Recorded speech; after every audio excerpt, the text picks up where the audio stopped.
Good morning, Breakfast Clubbers. I'm here in Ilkley again today. I'm checking out this place just behind me. It's Booths, the supermarket. It's a new experience for me. I've never had one of their cafe breakfasts before, so we're going to check it out. Let's go.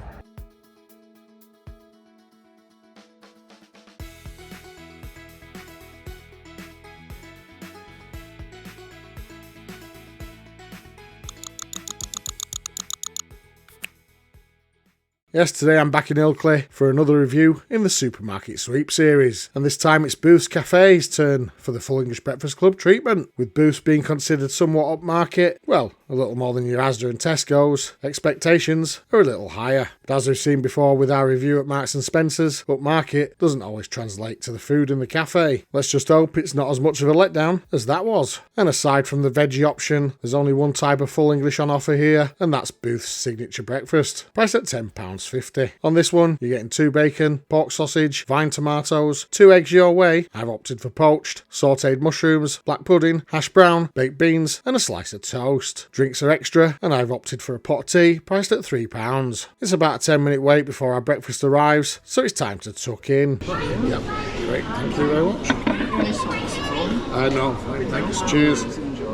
So in terms of presentation, I'm liking the shape of that plate here this week, with the beans taking centre stage in that there miniature plant pot. But aside from the eggs and the toast, I'm thinking a little more care could have been taken in the placement of some of the other items. Note our butter portions just chucked on there in no man's land. Perhaps it's the size of the plate and the fact I've been rather spoilt as late, but this just gives me that feeling that there's something missing. Score, 5 out of 10. Right then, let's see if the tomatoes can start earning this breakfast some points. We've got 8 small tomatoes cooked on the vine. As with quite a few items on our plate today, they've not brought much temperature with them from the kitchen. Separating each from the vine results in losing some of the juices on the plate, and I've got a feeling most of the rich flavour that I was expecting was lost that way too. There's also none of that pop in your mouth sensation that I imagined would be there at first either. Score, 4 out of 10. Onwards we go, and next up, it's the mushrooms. Or should I say, most of what was a single flat cap mushroom cut up like it was a pizza. There's a good texture, but no temperature again. The stone cold, and offer no flavour. A little pepper from the sachet doesn't offer much help either. Disappointing to say the least. Score, 2 out of 10. And speaking of disappointment, let's check the black pudding. It's a small thin cut of black pudding here, curled up like it's had an uneven cook under the grill, dry and tough on one side, and cutting in reveals a dry interior too. Temperature wise it's okay, but on the flavour scale, there's just nothing to it. I'm sure there's more flavour in a piece of cardboard, to be quite honest, and if McDonald's did black pudding, this is exactly what I would imagine it to be like. Score, 2 out of 10. Enough punishment now. Let's move on to something a bit more promising, the sausage. And breathing a bit of life back into the breakfast now, and this single sausage has retained a good temperature with a good looking cook on the outside. Cutting in reveals a soft, moist interior. It might not be the best quality, but it definitely beats your average supermarket sausage with a subtle fragrance and a good herby flavour. A little thicker, and one more on the plate, and an extra point might have been achieved here, but still, it's a respectable score, 8 out of 10.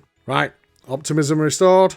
Time for the toast. It's an extremely thick single slice of white toast, and one of the few items that was extremely hot when arriving. The butter has melted in perfectly, giving it a light salty flavouring. Perfect for poached egg yolk dipping, just the way I like my toast. Score, it's a perfect 10 out of 10. Speaking of dipping, let's check those poached eggs. 2 professionally poached eggs. As with most items, the temp was quickly lost on these, and admittedly, I could have gotten to these sooner, so some of that is on me. However, the white is cooked well, there's a slight vinegary tang left from the cooking, and the yolk is as runny as you'd hope for. So, we definitely don't miss out on the dipping delights. Score, 7 out of 10. Now it's time to release the beans, and they've retained a really good temperature, as beans often do. The portion could have been a little better, but it is on par with the rest of the plate. A rich, thick sauce, nice and sweet, but not overly so. Very enjoyable indeed, especially when being mopped up with that remaining piece of toast. Score, 8 out of 10. Let's move on to that hash brown. It's a decent size, nice crispy exterior. Cutting in reveals big pieces of shredded potato. There's some good flavour here, and it's still quite warm too. The texture is a touch dry, but that's easily solved by making use of that runny yolk in the remaining poached egg. Score, 7 out of 10. And finally, let's bring it home with the bacon. Although it doesn't state on the menu, or anywhere else for that matter, I believe what we have here is a couple of dry cured rashers of bacon. They're on the thin side, and the cook isn't as well done as I would have preferred, but the fat on the edges of the loin and the caps are nicely marbled. There's plenty of that great salty bacon taste at play here, and as expected, they'd cooled well down by now too. But still, a very respectable score, 7 out of 10. And now, it's time to discuss value for money. Yes, we're in Booths, it's obviously got the upmarket name, and of course with that comes the premium cost. But for that cost you expect some quality ingredients, and to be fair, the sausage and bacon do show that to some extent. However, the execution and the lack of heat across most items, and the portion sizes compared to the price, leave a lot to be desired. The breakfast itself isn't extortionate, but once you add on the £3 pot of tea and compare it to what we've seen lately, the value for me just isn't stacking up. For £13.50 total, I wasn't expecting fireworks, but I was expecting to leave satisfied. Sadly, that didn't happen today, hence the score, 2 out of 10.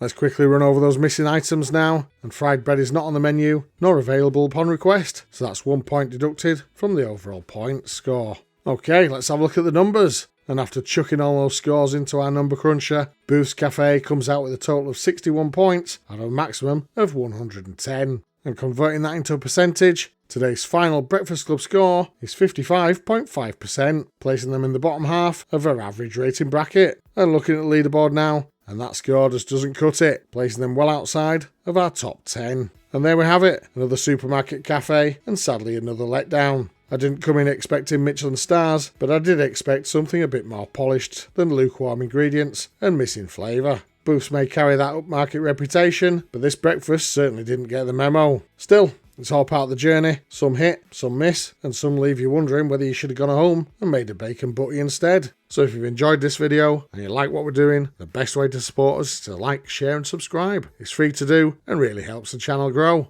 And as always, may your bacon be sizzling, your fried bread golden, and your yolks runny. Thanks for watching, and be sure to check out one of our other reviews showing on screen right now.